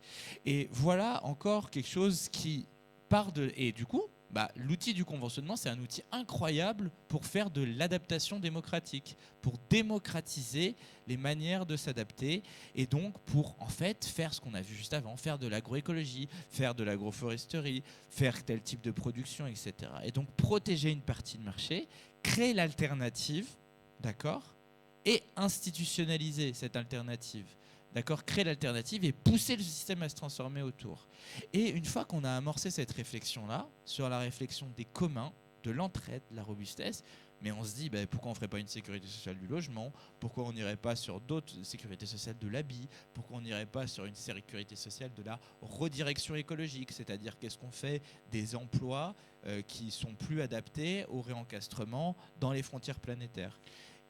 Alors, il nous reste environ 5 minutes D'accord. pour échanger tous les deux. Et puis après, on va leur donner la parole. Mais on va d'ailleurs leur donner la parole avec le bras parce qu'il y avait une assertion supplémentaire. Et avant de te laisser répondre à cette assertion, on va leur demander leur avis en levant la main. Ouais, ça ne passera que par des obligations. Sans obligation, on n'y arrivera pas. D'accord ou pas d'accord? Qui est d'accord? Bon, à toi. Bah, effectivement, c'est souvent le cadrage qui est donné. En fait, voilà, on est prisonnier de deux trucs. On est prisonnier de cette forme un peu d'action individuelle, d'accord, comme seule modalité d'action, et donc en fait, on reste dans l'atomisation que nous impose le néolibéralisme, pour le dire en deux mots. Soit on est dans le paradigme de demander à nos dirigeants de faire, donc demander à nos dirigeants d'interdire, demander à nos dirigeants de ça. Et bon, je pense que vous en avez tous marre de demander, non? Enfin, c'est vraiment extrêmement fatigant, et les deux sont usants psychologiquement. D'un côté, c'est usant psychologiquement les actions individuelles. Bien sûr qu'il faut les faire, et bien sûr que ça permet en fait de montrer que d'autres modes de vie sont possibles et qu'on a tous notre moralité qui fait que prendre 4 fois l'avion, bon, on va pas le faire. Déjà, on n'a pas les sous. Moi, c'est pas voilà. Mais il faut dépasser ça. Et pareil sur la revendication de demander. Et du coup, effectivement, bien sûr qu'il faut des régulations. Bien sûr que pour planifier la robustesse et de faire tous ces chantiers-là, il faut de la volonté politique, des moyens qu'il faut réclamer, il faut se battre pour les avoir. Mais on ne peut pas rester enfermé dans ces deux-là. Il faut un troisième triptyque qui permet une forme d'émancipation individuelle. Et ce troisième triptyque, c'est l'action collective, c'est l'abeille robuste. Et voilà, donc ça dépasse le colibri, parce que fondamentalement, quand on arrive à construire ces institutions de l'entraide par la base, qui prennent en fait toutes les formes que l'on peut voir de créativité, des choses qui ne sont pas inventées, des choses auxquelles personne n'aurait pensé, et qu'on s'arrive à se mettre en lien autour de ces projets, on peut sortir d'une forme d'éco-anxiété, parce que fondamentalement, on arrive à se remettre en lien avec des gens qui ont une vision du monde lucide, ou à laquelle on partage cette forme d'éco-lucidité. Mais surtout, en fait, on peut construire les institutions de l'entraide par la base comme ça. Et en fait, l'objectif qu'on a, c'est de refaire le donut. Le donut, la donut économie, il faut la réinterpréter auprès des enjeux de l'adaptation. Et cette donut économie de Kate Raworth, donc c'est, pour celles et ceux qui ne connaissent pas, c'est en fait construire un espace sûr et juste pour l'humanité. Et donc, il y a un plafond environnementale, donc ça c'est les frontières planétaires, il ne faut pas dépasser les frontières planétaires parce qu'après tu as un effet de rappel qui détruit tes sociétés, et il faut que chacune ait accès à l'eau, à la nourriture, à un revenu, à une éducation, à de l'amour, etc. Et donc en fait une économie viable, c'est créer cette donut économie. Et moi je suis persuadé que l'action ne passe pas que par les obligations, elle passe par paver l'économie du donut de Kate Raworth de sécurité sociale, des besoins en bas, et de sécurité sociale des communs, la planification de la robustesse en haut. Voilà comment on peut réinterpréter le donut avec les sécurités sociales et avec la robustesse, l'entraide et l'adaptation comme ligne de mire. Alors ça sera ma dernière question, après vous préparez les vôtres les amis, donc, parce que vous aurez la parole pour le temps que nous déciderons d'avoir tous ensemble. Alors, on laisse le spécialiste de côté, tu abandonnes le PowerPoint, part aux citoyens et à non pas ce qu'il sait, mais ce qu'il croit ou ce qu'il pense éventuellement. Est-ce que tu as plutôt le pessimisme de l'esprit, l'optimisme du cœur? En gros, je précise la question. Est-ce qu'il faut croire au génie humain et à la connaissance, à la science capable de nous aider à résoudre les problèmes? Ou est-ce qu'il ne faut pas plutôt parier sur l'aveuglement et la priorité au gain économique, comme souvent? Il faut être humaniste. Et donc, c'est quoi l'humanisme? C'est de penser que... Alors, c'est un long débat philosophique sur la nature humaine. C'est toujours ce truc-là. C'est-à-dire qu'il y a les gens qui pensent que la nature humaine est mauvaise et donc il faut contrôler les humains absolument. Et plus on est exposé en fait aux conséquences du système économique dans lequel on vit, plus, et aussi du système médiatique qui nous renvoie cette peur en permanence, plus on est quand même poussé à un peu se déconnecter, à devenir misanthrope, et aussi quand on est dans ce sujet climatique, etc., en se disant personne ne fout rien, voilà. Et ça, c'est un miroir déformant. Moi, je pense pas ça. Mais je pense pas non plus que l'humain soit bon par nature et que c'est le social qui le rend mauvais. Et je pense que fondamentalement, les êtres humains sont créateurs de leur devenir. Que, en fait, dans une société où les institutions qui dominent, c'est la compétition, les valeurs dominantes vont être la compétition et va y avoir cette prédation. À l'inverse, quand tu as des institutions, et les institutions, c'est des choses très concrètes. Les institutions, pour moi, c'est la sécurité sociale, c'est le monde du travail, c'est l'économie de marché, c'est les accords de libre-échange, etc. Donc toutes ces structures, superstructures économiques, voilà. Donc, quand vous avez des institutions de l'entraide, c'est l'entraide qui va dominer comme comportement majoritaire. Et donc, et ça, c'est un message fondamentalement émancipateur. On peut reprendre Sartre avec la notion d'existentialisme et d'essentialisme. Fondamentalement, en fait, on est infiniment libre et c'est dangereux d'être infiniment libre. Et en fait, peut-être que je vais conclure avec moi la personne qui m'inspire le plus. C'est pas le meilleur pote de Sartre, mais bon, ils sont quand même complémentaires. C'est Sisyphe et Camus. En fait, fondamentalement, le défi qu'on affronte, il nous confronte aussi à l'absurde. C'est-à-dire qu'en fait, dans le mythe de Sisyphe, qu'est-ce que décrit Camus? Il commence par il n'y a qu'une seule question philosophique vraiment sérieuse, c'est le suicide. Tout le reste ne sont que des jeux, il faut répondre. Et tu te dis, quand tu ouvres ça, tu te dis, oh putain, ça va être bien ça. Mais non, mais c'est hyper important comme question parce qu'en fait, il va confronter l'absurde. Et qu'est-ce que c'est l'absurde pour Camus? C'est un choc. C'est le manque de sens. On veut du sens dans nos vies. Et en fait, un jour, on se tape la tête contre le mur, on se dit non, ça n'a aucun sens ce que je fais en fait. Et après, et tu peux aussi avoir ça dans une forme d'activisme environnemental ou écologique. Tu fais plein de trucs, il n'y a rien qui marche. Tu te dis pourquoi je fais ça? Pourquoi je me casse la tête? Je serais plus heureux bête. Je serais plus heureux sans savoir. Et ça, fondamentalement, non, c'est pas la réponse. Et justement, Camus, il résout cette question-là. Comment il résout cette question-là? Il se dit, il faut imaginer Sisyphe heureux. Alors Sisyphe, c'est quoi? Sisyphe, il a été condamné par les dieux parce qu'il a donné la connaissance aux hommes. Donc il est puni. Et il est puni à toute sa vie. Il va monter une saloperie de rocher jusqu'en haut de la montagne. Et à un moment, il va être en haut de la montagne, il va être content, ça va dévaler et faire ça pour l'éternité. Et comment Camus répond à l'absurde? Il répond, il faut imaginer Sisyphe heureux. Bon, Sisyphe heureux, c'est facile en fait. Et ce qu'il faut comprendre, c'est que si la vie n'a pas de sens, si l'absurde, on se tape constamment à l'absurde, il n'y a qu'une seule solution, c'est que nous-mêmes, par notre action et par notre mise en relation, on réintègre du sens au monde. Et là, c'est la réponse fantastique, en fait, j'aurais été plus heureux bête. Non, parce que tu aurais été plus heureux bête jusqu'à ce que ton rocher il dévale la pente. Sauf que là, tu sais, en fait, que tu es sur la marche de ce rocher-là. Et donc, fondamentalement, c'est le message de l'humanisme, il faut qu'on arrive en fait à réintégrer du sens à nos vies, se mettre en lien, pour moi, autour de la mise en sécurité sociale des communs et inventer du coup un futur qui sera collectif. Parce que c'est ça le message de l'adaptation d'intérêt général, c'est que le futur il sera collectif ou il ne sera pas. On est obligé de faire de l'entraide et de la robustesse. Et on va y arriver parce qu'à force de crise qu'on va se prendre dans la tête, tout ce qui restera debout, c'est la robustesse et l'entraide. Et donc ça va se généraliser progressivement. Il faut le généraliser le plus vite possible et lutter pour. Mais fondamentalement, les marches contaminent le cœur. Il faut imaginer Sisyphe heureux, on peut le remercier.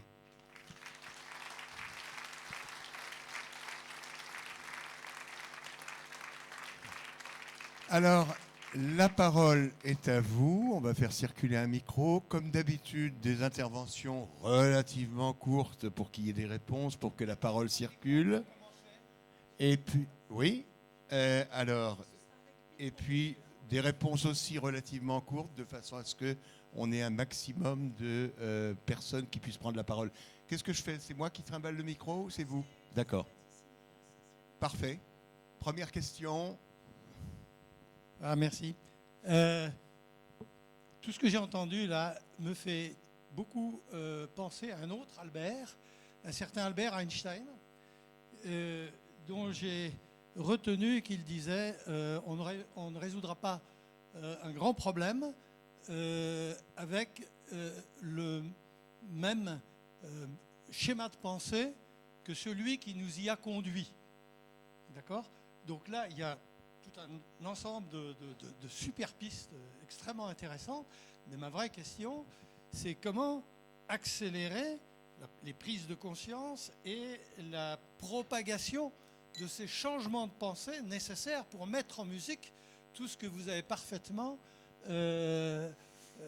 exprimé dans le livre qu'il ne faudrait pas qu'il reste sur les étagères des bibliothèques, et les conférences telles que celle-ci, qui sont un excellent médium, mais qu'il ne faudrait pas oublier après-demain. Alors, on en prend plusieurs ou tu réponds à chaque fois? On en prend plusieurs, allez. Mais tu vas t'en souvenir? Moi pas. Hein. Voilà. Bonsoir et merci beaucoup pour toutes ces présentations, ces informations. Vous avez évoqué l'abeille et vous avez dit quelque chose que j'ai bien retenu, c'est que l'abeille, en fait, n'est non violente tant qu'elle n'est pas en situation d'urgence. Est-ce que dans les actions que vous envisagez pour recréer du collectif et par rapport à tout ce qui aujourd'hui détruit du collectif, cette part de l'action, on va dire, un petit peu plus violente, quand je dis violente, ça peut passer par toutes les échelles du spectre, hein, du mini-sabotage au boycott ou d'autres actions qui ne sont pas forcément. Quelle place ça a dans votre réflexion et dans cette action collective? Merci. Merci. Allez, encore une. Après, tu fais les réponses et puis on fera un deuxième round de questions après.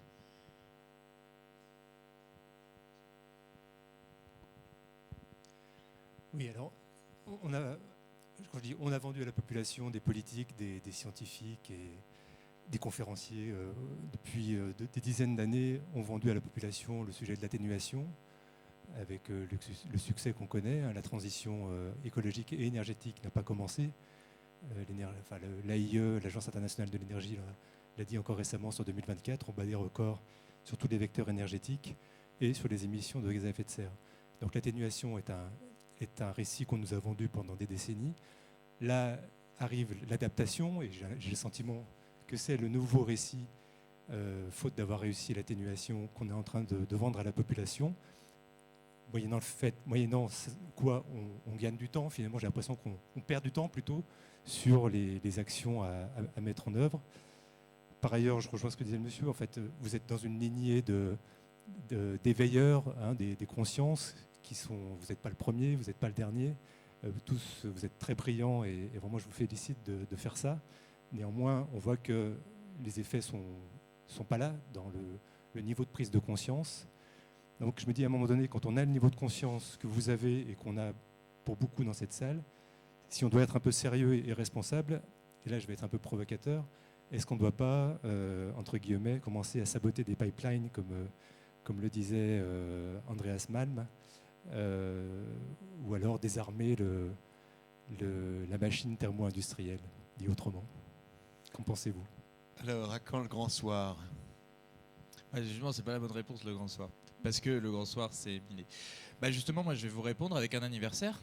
Ça fait 2 ans, Sainte-Soline, d'accord? Sainte-Soline, c'est encore une plaie ouverte pour énormément de personnes. Ça a été un déchaînement de violence absolument incroyable pour défendre un tuyau. Ça a été une transformation profonde de la désobéissance civile et du rapport que pouvait entretenir une forme d'écologie politique auto-organisée par rapport aux institutions dominantes. Et ça a été aussi la naissance du mot écoterroriste. Ça a été aussi la crispation sécuritaire qui s'est accrue à ce moment-là. Et la question de la violence, elle est hyper intéressante en fait là-dedans, parce que on est en situation d'urgence, et dans la situation d'urgence, il faut de l'action. Et en fait, bien sûr, et pour moi, le soulèvement de la Terre, et il faut lire le livre sur Premières Secousses, c'est un livre sur l'adaptation en fait. Pour moi, c'est juste le souci du mot. C'est que ce mot-là, il ne faut absolument pas le laisser récupérer pour suggérer cette forme d'adaptation technocratique un peu bizarre. Alors moi, je vous dis ça, je suis un technocrate de l'adaptation. Je suis purement ça. C'est-à-dire que vous me posez un problème d'ingénieur sur l'adaptation, j'ai fait ça pendant 5 ans, faire ça. C'est un peu ce que j'ai fait avec les chantiers de la robustesse. Mais effectivement, bien entendu, ça ne suffit pas. Et bien entendu, la prise de conscience ne suffit pas. Et bien entendu que quand on rentre dans des formes d'action et que les actions sont plus radicales que les autres, on s'expose à la violence du système contre lui, contre ça, parce que fondamentalement, vous êtes une menace pour le système dans cette situation-là. Et donc, en fait, oui, il y a une question de réfléchir aux institutions et d'agir concrètement pour désarmer le complexe fossile, pour désamorcer tous les complexes d'accaparement et de maladaptation systémique des communs. Et en fait, oui, la défense des communs, elle peut passer par des actions qui soient... Moi, je pense qu'il faut absolument s'abstenir dans tous les cas de violence contre les personnes. Ça, c'est absolument à bannir dans tous les cas. La désobéissance civile non violente, c'est une étape importante, d'accord ? Et il faut des réflexions philosophiques fortes si on dépasse notamment sur la violence aux infrastructures. Mais il ne faut pas se cacher, la violence contre les infrastructures et la violence contre les personnes, ce n'est pas la même chose. Et donc, effectivement, quand il y a un accaparement de la ressource en nous, c'est une violence aussi. Et on peut dire qu'il ne faut pas répondre à la violence par la violence, mais oui, l'abeille non violente qu'en cas d'extrême nécessité. Je ne fais pas d'ode à ça. Moi, j'étais traumatisé par les événements de Sainte-Soline. J'ai eu des copains qui étaient là-bas et des copines. Et vous vous réveillez pas. Hein. Enfin, c'est long, les traumatismes. C'est long, les bruits que tu entends. C'était une guerre de l'eau, en fait. C'est ça, on a connu une première guerre de l'eau en France avec Sainte-Soline. Et que tant qu'on n'aura pas de puissance publique qui institutionnalise une forme de sobriété hydrique et qu'organise différemment, en fait, on va avoir des phénomènes qui vont se reproduire. D'accord ? Et donc, la notion de résistance, elle rentre aussi en résonance avec la thématique de l'adaptation. La résistance à toutes les oppressions, à toutes les dominations. Je vais donner un petit élément en plus que je n'aborde pas souvent, mais je vais l'aborder ici, quand même. C'est la théorie du désir mimétique. Ok, on va faire en une seconde. Ça. Donc, il y a un philosophe que vous connaissez peut-être qui s'appelle René Girard. Et René Girard, il explique qu'il a une réflexion sur le désir. Je vais aller très vite sur les deux schémas. En grosso modo, il y a un sujet désirant, un objet désiré et un médiateur. Dans l'explication qu'on croit, quand on désire quelque chose, un objet, on se dit on désire l'objet directement. Ensuite, on s'aperçoit que l'autre désire le même objet que nous, et donc on est en concurrence avec une forme de médiateur du désir. Sauf qu'en fait, le désir ne marche pas comme ça. Le désir, il n'est pas linéaire, il est triangulaire. C'est-à-dire qu'en fait, si je désire un objet, par exemple une voiture, je désire la place de la personne que j'ai vue dans la pub dans la voiture. Je désire faire le Grand Canyon en 4x4, voilà, pour n'importe quel exemple. Mais ce désir-là, en fait, c'est, pour René Girard, une caractéristique intrinsèque liée à l'humain. D'accord ? Cette notion de désir mimétique. Et en fait, ce qu'il va expliquer, c'est que le désir mimétique génère une crise mimétique. Parce qu'à force d'être dans une société du désir, où en fait, plus on est en relation sociale avec les autres, plus on va désirer ce qu'ils veulent. Et donc, le désir mimétique se transforme en crise mimétique. La crise mimétique devient une violence qui peut faire exploser la société. D'accord ? Et donc, ce qu'il va expliquer, c'est que le moyen archaïque qu'ont trouvé les groupes humains là-dedans, c'est à chaque fois de désigner un bouc émissaire. Parce qu'il y a une telle accumulation de frustration que cette frustration, en fait, elle doit se vider. Et vu qu'on ne veut pas transformer le système des désirs pour des choses un peu meilleures, parce que moi, ce que je pense, que René Girard écrit ça de façon beaucoup trop essentialiste à mon goût, c'est quelque chose qui dépend des institutions dans lesquelles on se crée. Après, c'est un débat philosophique, ça. Mais du coup, ce qui va être réalisé, c'est le bouc émissaire. C'est à chaque fois ce qui se passe. C'est-à-dire que vu qu'on a un excès de désir mimétique, il faut lâcher cette violence, et cette violence, elle va se retomber sur un bouc émissaire, et le bouc émissaire, on va le définir sur des critères ethno-raciaux, de différence, de ce qu'on veut, de faiblesse aussi, parce qu'il faut qu'on puisse battre le bouc émissaire, sinon ça sert à rien, on n'a pas purgé la violence qu'on a en nous, et en fait, du coup, on a une fausse réconciliation, c'est-à-dire qu'en fait, on a largué toute notre frustration, on a fait un marathon, et donc on ne pense plus à rien, et après, une fois, cette crise mimétique, elle va revenir. Et donc on fera un autre bouc émissaire, etc. Et la notion du bouc émissaire, elle permet aussi de lier, en fait, dans une situation de pénurie ou de crise, tu augmentes le niveau de violence mimétique.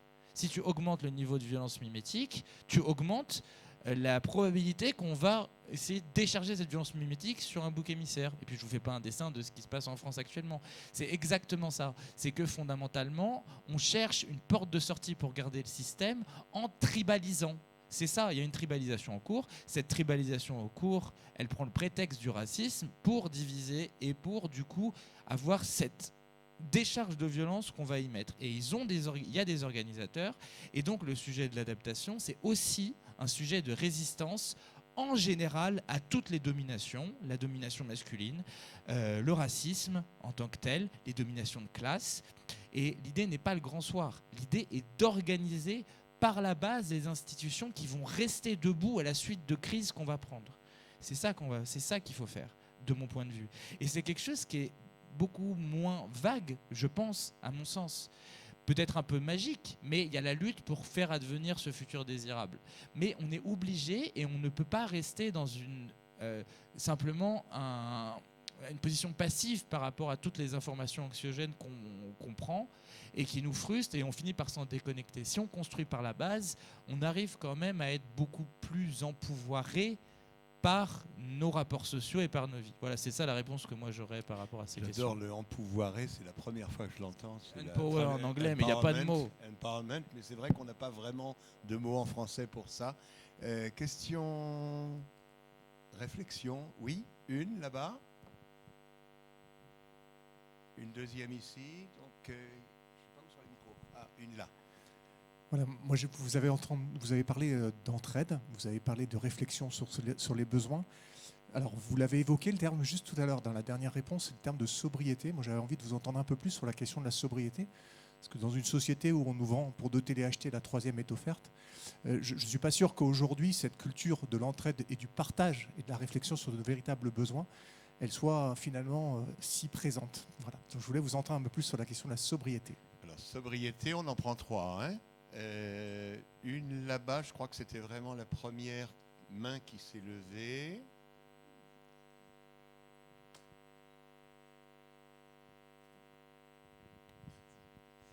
Bonsoir. Moi, je voulais vous interroger sur un autre mot que vous n'avez pas prononcé. En fait, vous avez présenté beaucoup de solutions ou d'initiatives comme la sécurité sociale de la santé, l'éventuelle sécurité sociale de l'alimentation, qui à chaque fois vise à recréer du commun, à remettre en commun des biens essentiels comme l'eau, l'alimentation, les terres agricoles, l'air, etc. Donc à les sortir du marché, à les sortir de la propriété privée et de la propriété lucrative. Donc en fait, c'est des initiatives qui sont fondamentalement anticapitalistes. Et vous ne parlez pas de capitalisme alors que il y a des penseurs aujourd'hui, je pense à Frédéric Lordon, etc., qui récusent certains termes comme celui d'anthropocène pour parler de capitalocène, qui récusent les termes d'écocide ou d'anthropocide pour parler de capitalocide. Donc pourquoi ? Et est-ce que c'est pour élargir l'auditoire ou est-ce que c'est pour des considérations théoriques ? Merci. Alors une dernière question, et puis il faudra que les réponses soient relativement courtes parce que je pense qu'on a encore 5 un peu plus minutes, mais pas trop plus. Hein. Oui. Bonjour. Vous faites un schéma au niveau local et si on regarde un peu les pollutions au niveau mondial, on a des cités minières, des cités usines qui polluent en une année autant que la France. Est-ce qu'on a quelque chose à faire là-dessus ? Parce que c'est très joli d'être des petites abeilles sur un plan local comme à Chambéry, mais si on a de l'autre côté des frontières, des éléments qui sont aussi polluants, où je repense aussi au commerce mondial qui a explosé pour des bêtises, qu'est-ce que vous apportez comme solution ? Je crois que ça fait 3. Tu commences par la sobriété, le capitalisme. On va faire le capitalisme et on ira sur la sobriété derrière. J'ai un schéma. Voilà. Donc, pourquoi j'ai pas dit le capitalisme ? Mais j'arrête pas de quand je dis profit, croissance, c'est ça, effectivement. Après, peut-être que je peux l'exprimer plus clairement. Ça dépend des conférences. Là, le mot est pas venu. Enfin, le mot. Donc, comment marche le capitalisme ? En fait, si on peut résumer la situation comme étant prisonnier d'un système croissance, marché, innovation. Donc là, il y a un truc assez simple, c'est comment marche le système économique. On prend de l'argent, on achète des marchandises et on fait de l'argent prime et on essaie de se débrouiller pour que argent prime soit plus grand que argent. D'accord ? Donc comment on fait ? Ça dépend de la marchandise qu'on achète. Il y a 2 marchandises, le capital et le travail. Et donc, dans le travail qu'on achète, il y a une quantité de travail et il y a une productivité du travail. Pour le capital, il y a du travail mort, c'est les machines, et il y a des ressources. Okay, et donc, le système capitaliste, il marche uniquement en maximisant les 4 termes. Il maximise l'exploitation au travail, donc c'est la quantité de travail qui va augmenter, la retraite, etc. On fait travailler de plus en plus pour produire toujours plus. La productivité du travail, c'est la question des innovations techniques. Donc c'est grosso modo l'IA, les machines, etc. Le travail mort, c'est l'accumulation. Un capitaliste qui a un plus gros capital, il est plus performant, il peut bouffer l'autre. Et les ressources, c'est l'accaparement des communs. Okay, et il y a un truc qui est super intéressant dans la mise en circulation marchande et qui permet de comprendre le reste, c'est qu'en fait, en réalité, la mise en circulation marchande, le capitalisme, c'est une bicyclette. Donc, il est obligé tout le temps de pédaler le plus vite possible pour rester debout. Et donc, ce qu'il doit faire, c'est qu'il doit étendre la sphère marchande le plus largement possible. Donc, il va supprimer les entraves à la concurrence. Il va créer des extensions de la sphère de la marchandise maximum. Et il va organiser des politiques publiques autour de la compétitivité. Donc ça, c'est exactement les politiques publiques qu'on a en France, c'est-à-dire, grosso modo, avoir 160 milliards par an qui passent dans le dégrèvement d'impôts des plus grandes entreprises parce qu'il faut qu'elles soient plus compétitives internationales, qu'elles exportent plus, blablabla. Et donc, en fait, ce qui est hyper intéressant à comprendre, c'est que le capitalisme, fondamentalement, on est en train d'émerger vers un autre... on s'en fiche du texte. Vers un autre capitalisme, le capitalisme du désastre, et c'est une question très intéressante. C'est pourquoi le capitalisme ne s'adapte pas non plus. Parce qu'en fait, sur plein d'aspects, c'est plus rentable pour lui de tout casser et de tout reconstruire. Et que chaque catastrophe climatique est le prétexte à une autre privatisation du monde. Naomi Klein, elle l'explique super bien dans Rise of Shock Theory, Shock Doctrine. Et donc, ce qu'elle montre, c'est que les catastrophes géopolitiques, donc elle part notamment de 73 avec Salvador Allende, etc. Mais elle montre aussi que les catastrophes écologiques sont des prétextes à des thérapies de choc, c'est-à-dire de privatisation du monde plus importante quand les populations sont en sidération. Et elle prend l'exemple du Sri Lanka. Donc le Sri Lanka, c'est le 26 décembre 2024, il y a eu un tsunami. Et en fait, le tsunami, il a emporté des villages de pêcheurs. D'accord ? Et ces villages de pêcheurs qui ont été emportés, fondamentalement, on s'est dit, le gouvernement sri-lankais a dit, on ne reconstruit surtout pas là-dedans. Sauf qu'encore une fois, il y a eu un visiteur du soir, c'était les grandes industries du tourisme mondial qui sont venues et qui ont repris tout le littoral sous une forme de privatisation. Et donc, ce capitalisme-là, il a cette caractéristique-là. C'est qu'il arrive à accélérer lui-même sa circulation marchande par les catastrophes climatiques lui-même. Donc, ce qu'il essaye de faire émerger, c'est une forme de néo-industrialisme vert, en fait, en réalité.